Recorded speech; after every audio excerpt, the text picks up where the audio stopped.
Hello guys, we are back with our next lecture. In this lecture, let us go through white box testing, guys. Okay, so white box testing. In our last lecture, we have gone through black box testing, right? So if you recall, in black box testing, we know what we are giving as the input and we know what we are getting as the output, and we know the requirements. Whereas we don't know what is inside the logic or any kind of implementation or flow or anything, right? So that is nothing but black box testing. So whereas in white box testing, it is transparent, guys, you can say, where you can see the all the mechanisms or all the flow or how the architecture is designed, everything you can see from the outside itself, so you can understand the logic behind that, right? Okay, so white box testing technique analyzes the internal structure of the software. Okay, so also called as a glass box testing, guys. So it is transparent, so right, that's the reason why it is called as a glass box testing or clear box testing or structural testing, guys. Okay, so it can be applied at any level or at every level of SDLC, guys. So basically you will be writing the code and you will be testing, right? So you can see that is also coming under the white box testing. Okay, tests are based on the coverage of code statements, branches, paths and conditions. Guys, will be discussing about these things in detail now only, don't worry. Okay, so you can see the mechanism, that what is the flow and how the architecture are designed, how the components are connected. Okay, so now let us go through some basic path testing. So once we are done with this basic path, we'll be going through control flow graphs, guys. Okay, so don't worry, it will be 100% clear for you. Okay, so basically in basic path testing, we will be having 5 different steps, guys. Okay, so using the design or code, draw the corresponding flow graphs. So first thing that you will be doing is nothing but you will be drawing a flow graph. So once you have drawn the flow graph, you will be marking the DD path graphs, guys. So what are all the possible paths in which you can travel? So you'll be drawing them all, and then you'll be determining the you will be determining the cyclomatic complexity of the flow graph. Okay guys, we'll be discussing about these 5 steps now only, don't worry. Okay, so then you'll be determining a basic set of independent paths, like what are the different paths you can follow, and at the end you will be preparing the test cases that will focus and executing of the each and every path of the basic set. Okay, so this is just of the 5 steps, guys. We'll be discussing about these 5 steps now. Okay, so I told you the first step is nothing but you need to draw a flow graph. Okay, so the flow graph or the control flow graph, in detail you can say it is as a control flow graph, because it is saying about the control flow, how the controls are flowing from one step to another step. Okay, so the control flow graph of a program can be analyzed using a graphical structure known as flow graph. So it exactly looks like a flow chart, guys. Okay, okay, so first let us go through an example, and for this example we will be developing the whole thing, guys. So for this only we will be continuing the all the 5 steps. Okay, okay, so here we are writing a code for a triangle, and here we will be stating that whether it is an equilateral triangle or a normal triangle or not a triangle. Okay, and which is not an equilateral triangle also. Okay, so basically you will be saying that whether it is equivalent or equilateral triangle or not equivalent triangle.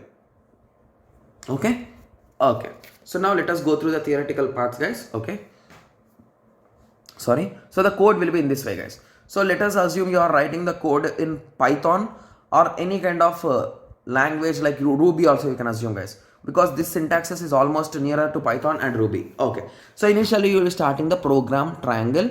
So you will be taking the inputs. So triangle will be having 3 sides, so you will be taking the inputs A, B and C. Okay, so the first thing that you should remember is the condition for a triangle, guys. Okay, so A should be less than B should be less than C, and B is less than A plus B, and C is less than A plus B. So this is a common condition which any proper triangle will be following, guys. So any kind of triangle you design, so just to take some examples you can understand, guys. Okay, okay, so if everything is passed, then you can assume that as a triangle, guys. Okay, so here I am using is a triangle is a boolean, guys, so I'll be storing true inside it. Else if this is false, I'll be directly storing the false in it, F.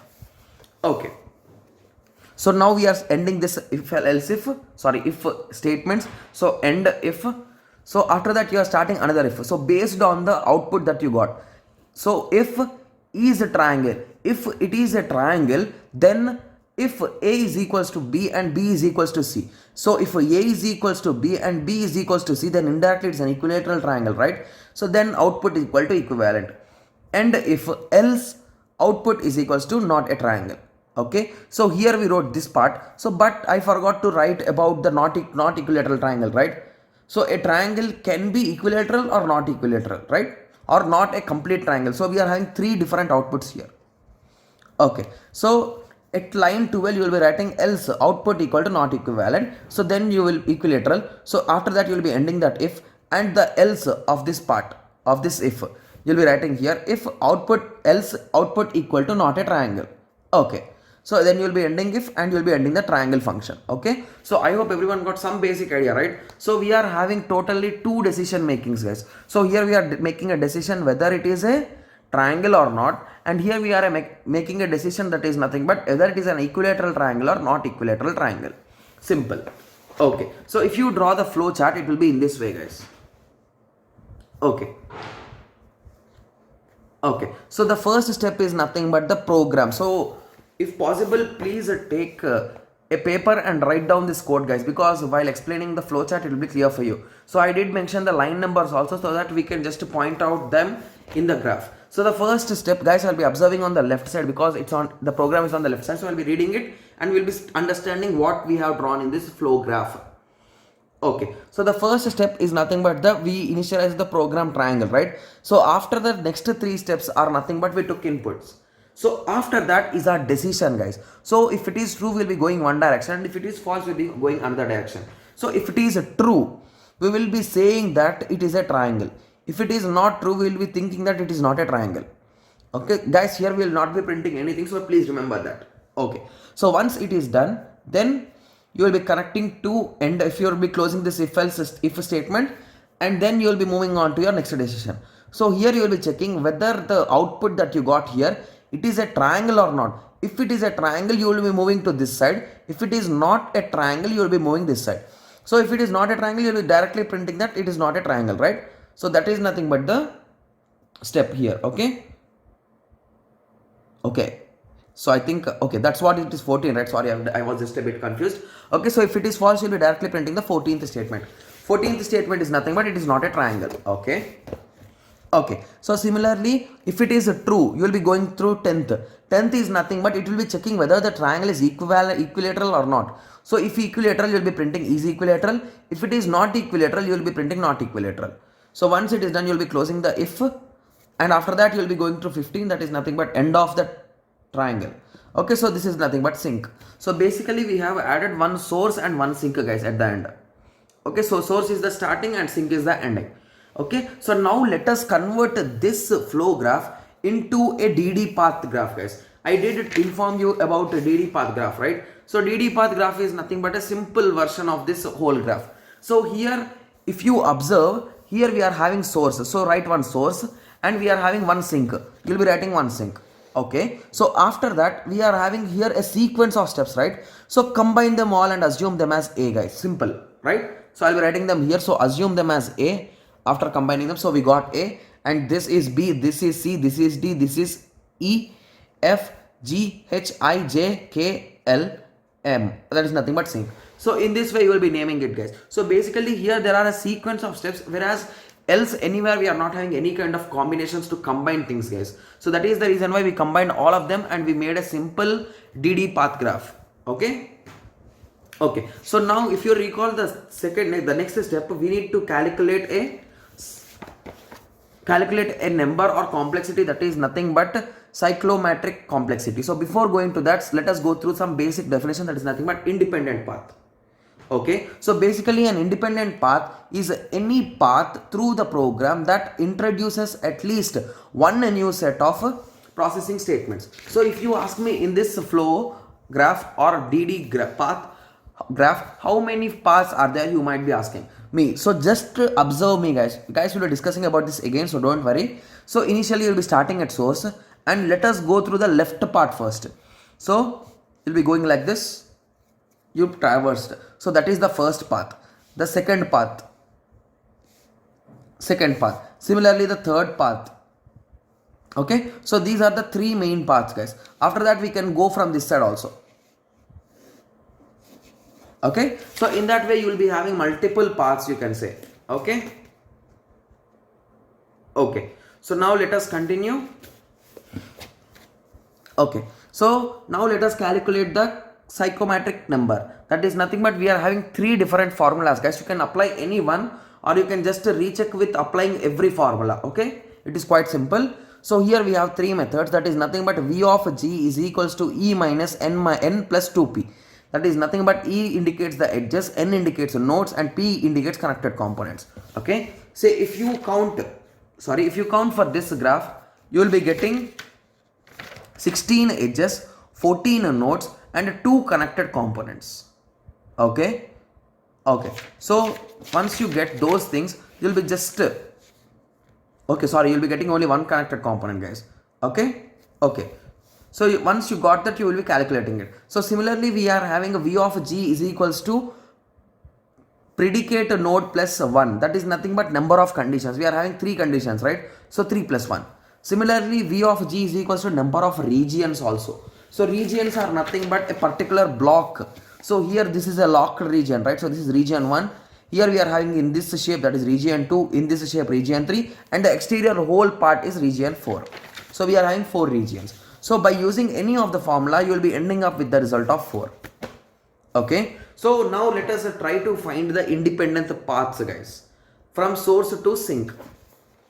Okay, so the first path is from source to A to B to D to E. Okay, so it is in this way. Okay, so that will be our first path, guys. Okay, similarly the second path. Okay, okay, just give me a second, guys. A B D E, A B D E, F H. Okay, okay, just give me a second, guys. I'll be back in a moment. Okay, sorry guys, I am back. Okay, so basically there are particularly 4 paths in this graph, guys. Okay, so here we are checking. So before going through the paths, so previously I told that we are having 6 paths, right? So I was wrong. So basically there are only 4 paths because the 2 paths which I thought were wrong. Okay, so basically here we told that it is true, right? So from here on you can observe. So here if it is true, you'll be going in this way. If it is false, you'll be going in this way. So this node says about whether it is a triangle or not. So based on this output only, this node exists, guys. So here if you get true, you can enter into this path. If you get false, you cannot enter into this path, guys. So that is the reason why I assumed that you can go in that path, so I gave in that way. Okay, so you'll be starting here, and if it is true, you'll be going through all the possibilities. Okay, similarly to the second path, and similarly to the third path. Whereas if it is false, you'll be directly moving on to the left side only. So in this way, we will be checking the multiple paths, guys. So based on your result, by you applying formulas, that many cases, that many independence paths only you'll be getting. Okay, okay. So from these things we can write 5 different or 4 different test cases, guys. We can write only 4. Okay, so the first test case is nothing but for not equivalent. So or not equilateral triangle, guys. I multiple times I wrote equivalent, sorry for that. Okay, so the second statement could be for equilateral triangles, and the third statement is nothing for not an equilateral triangle, that's nothing but not a triangle, and the fourth statement is nothing but not a triangle. Fine.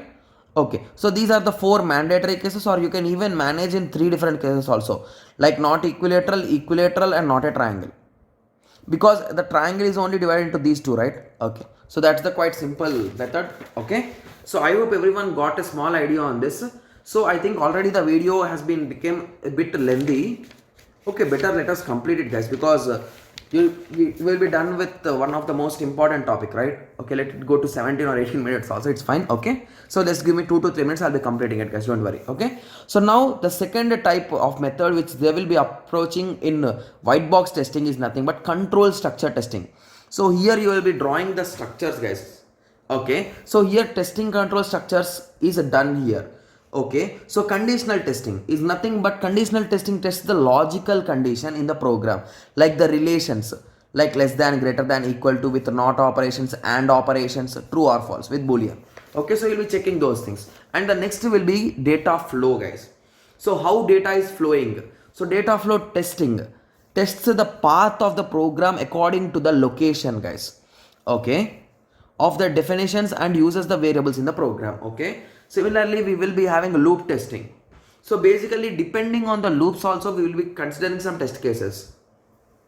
So if you observe here, so this is a simple loop, or this is also a simple loop, right? So here this is, you can assume this as a while and this as do while, because it is doing first, then it is checking the condition, whereas here it is checking the condition, then doing the process. Okay. Similarly, here we are having a nested loop. So inside one loop we are having the other loop. Okay. Similarly, we are having here concatenated loops. So one after the other. Okay. And here we are having a mixed loop, which is a mixture of everything. So there is no particular format. Okay. So if you observe here, so we wrote the testing also what is required.